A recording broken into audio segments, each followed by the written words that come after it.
Hi friends, welcome to DevOps Interview Preparation Series Episode 2.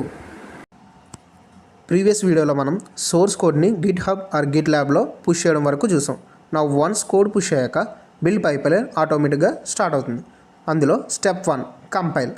కోడ్ని compile చేస్తుంది, means source కోడ్ని executable ఫార్మాట్లోకి convert చేస్తుంది. ఫర్ ఎగ్జాంపుల్ జావా ప్రాజెక్ట్ అయితే dot class or dot jar files generate అవుతాయి. Step 2 unit test. Next స్టెప్లో unit test run అవుతాయి. Every small function or module కరెక్ట్గా వర్క్ అవుతుందా లేదా అనేది చెక్ చేస్తుంది. Step 3 static analysis. SonarQube or similar tools run అవుతాయి. కోడ్లో బగ్స్ కానీ వల్నరబిలిటీస్ కానీ పూర్ ప్రాక్టీసెస్ ఉన్నా చెక్ చేస్తుంది without running the program. Step 4 package. ఫైనల్గా సక్సెస్ఫుల్ బిల్డ్ తర్వాత కోడ్ని ప్యాకేజ్ చేస్తుంది.